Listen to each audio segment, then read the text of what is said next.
और ये बाल विवाह वाला सवाल तो ओहो, गले की घंटी। उसी वक्त एक घटना हुई बाल विवाह रोकने की वजह से, आपकी एक साथी भंवरी देवी पटेल, उनके साथ गैंगरेप होता बिल्कुल है। बिल्कुल। उस वक्त मैंने कविता जी का एक रूप देखा था सड़क पर, और बिल्कुल सती, आक्रामक मुद्रा में। उसके पहले तो सती मैं बताना चाहूंगी, तो ये मैंने आपको 85 तक की 86 तक की बात बताई, जो शुरुआती दौर था। हम ज्ञान भी सृजन कर रहे हैं।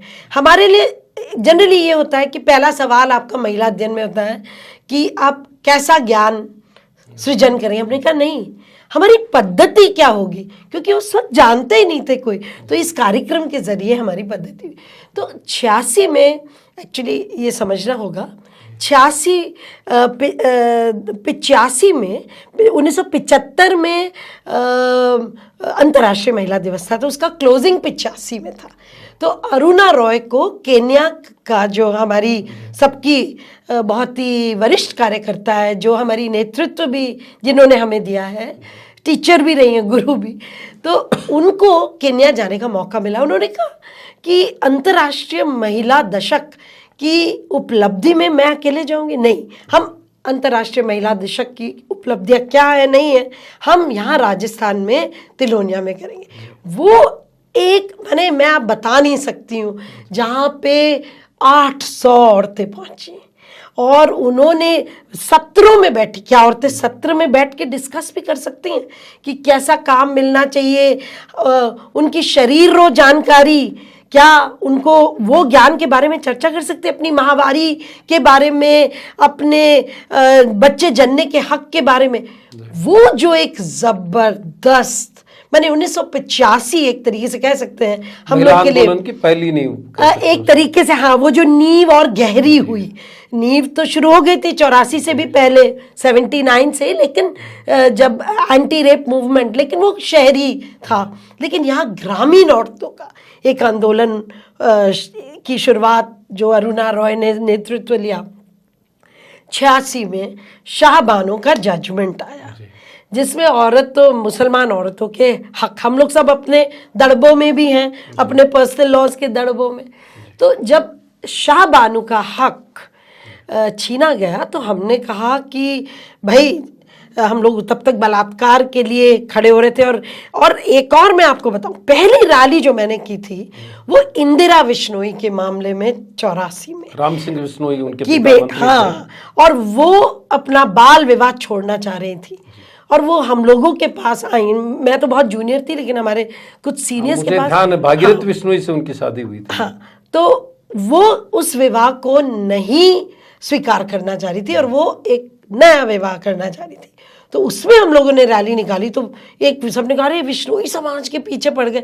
हमने कहा नहीं, एक औरत किस जात के क्या है, उसको हक है कि वो पति के पास न जाए।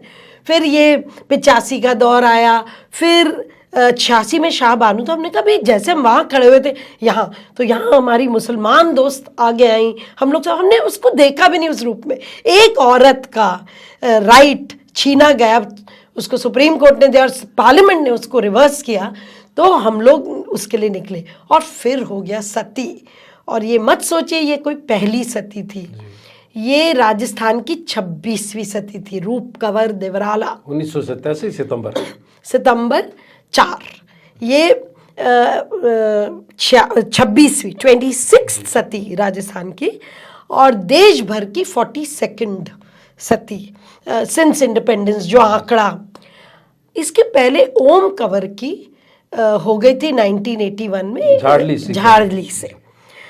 तो और उसके बाद हम लोगों ने ध्यान नहीं दिया, लेकिन जब ये हुआ तो हम लोग को बहुत, वी वर शॉक्ड। हमने कहा आज के युग में ऐसे नहीं हो सकता। और वो भी 19 वर्ष की रूप कंवर, जिसने कॉन्वेंट में पढ़ाई की, हम लोग की जैसी थी, मध्यम वर्ग, पेरेंट्स ट्रांसपोर्टर्स थे, और उसकी इस तरीके से ऐसे कैसे हो सकता है। तो हम लोगों ने तब हम लोग मिले, तो हमारी 5, 7, 10 लोग, मिस प्रभु, जो हेमलता प्रभु, जो कनोडिया कॉलेज की स्थापना तब तक रिटायर हो गई थी, तो उन्हीं के घर मीटिंग प्लेस था। तो सब ने कहा भाई ये सब महिलाओं का मुद्दा, ये हमें इसको राजपूत वर्सेस अदर नहीं बनाना चाहिए। अगर हम इस रूप में महिला आंदोलन खड़ा हो सकता है तब तो हमें ये लड़ाई लड़नी चाहिए। तो ये चैलेंज था, क्योंकि हर आर्ग्यूमेंट हम लोगों को वो एंटी राजपूत दिखाना चाहते थे, और जो बना प्रो सती आंदोलन वो शुरू में तो सती धर्म रक्षा समिति, बाद में सती भी ड्रॉप कर लिया, धर्म रक्षा समिति, तो हम लोग सब धर्म विरोधी होने वाले थे। तो हमने, हमारा एक बड़ा सिंपल सा नारा था, सवाल है नारी की पहचान का, सवाल है नारी के सम्मान का, ये पैमाना है। क्या सती हमारी पहचान है? नो। क्या मैं वाकई सम्मानीय दर्जा मिल जाएगा अगर मैं अपने पति को के साथ बैठ के जला दी जाऊंगी जिंदा, तो क्या मेरा सम्मान उठ जाएगा? नो। तो ये हमने फ्रेमवर्क चेंज किया और हम लोगों ने रैली निकाली, और उस दिन हम लोग स्टैचू सर्कल, वो जो वन धारा तब भी 140 होती थी, 44 लगती थी, हम लोग तोड़ के उसको अंदर गए। और आपको विश्वास नहीं होगा, हरिदेव जोशी थे चीफ मिनिस्टर, उस दिन सन्नाटा, कोई नहीं मिला सेक्रेटेरिएट में, ना होम मिनिस्टर, ना चीफ सेक्रेटरी, ना होम सेक्रेटरी, कोई नहीं मिला। तो हमारे बीच में कुछ लोग थे, डॉक्टर लाट कुमारी जैन, रेणुका पामेचा, मधु सेठिया, उन लोगों ने कहा देखो अदालत बगल में, लेट अस गो। तो हम लोग, कुछ लोग गए और एक छोटे से कागज में साइन करके हम लोगों ने डाला कि ये चुनरी महोत्सव तो रोका जाए जो 13 तारीख को होना, 13वें पे होना था। हमने कहा इसको तो रोका जाए। तो हम लोगों ने एक डाल दी रेट। फिर तो जो कोर्ट का 2 दिन बाद जो एक पूरा माहौल था, डरावने वाला था, लेकिन ये लगातार चलता रहा। वो लड़ाई में हमने कहा शास्त्रार्थ करिए। फिर धर्म रक्षा समिति ने 70,000 लोगों को उतारा, कुछ औरतें भी थी तलवार लेके, हम लोगों ने भी, फिर तब 5,000 औरतों को हमने, विरोध हुआ, और उस विरोध के बाद में कानून आया। हाँ, कानून आया। राजस्थान में तो तुरंत ऑर्डिनेंस आ गया, लेकिन क्योंकि राजीव गांधी सरकार की भी इतनी भद्द पिटी तो उनको भी लाना था। तो commission for the Sati prevention act आया 1987 का। तो वो कानून आज तक, तो उसके बाद हम लोगों ने कहा, तय कर लिया था कि मंदिर नहीं बनने देंगे वहाँ पे देवराला में। तो हम रेगुलर मॉनिटरिंग, और ये जितने भी बड़े बड़े, जैसे एक्चुअली जो मूल झुंझुनू का जो रानी सती मंदिर है, उसके नाम से तो छुट्टी होती थी, रानी सती मेले के नाम। एग्जैक्टली। और 250 मंदिर हैं पूरे देश में। तो वो जो मेला भरता था और रानी सती का महिमा मंडन, तो हमारा कंट्रीब्यूशन क्या था? आखिर 175 साल पहले राजा राममोहन रॉय ने सती का मुद्दा उठाया, हमने क्या उठाया? हमारा था कि सती का महिमा मंडन से औरत और नीचे गिरेगी, सती का महिमा मंडन से औरत का सम्मान या औरत की पहचान नहीं बनेगी। तो हमने जो कानून में जो हमारा कंट्रीब्यूशन था लॉ मेकिंग में, it was on the glorification of sati. इसीलिए commission of sati prevention act में पूरा सेक्शन है ऑन ग्लोरिफिकेशन। तो जिसमें आप मंदिर नहीं बढ़ा सकते, आप इस तरह की पूजा नहीं कर सकते। तभी रानी सती मंदिर वालों ने फिर सुप्रीम कोर्ट गए, सारे गए सुप्रीम कोर्ट।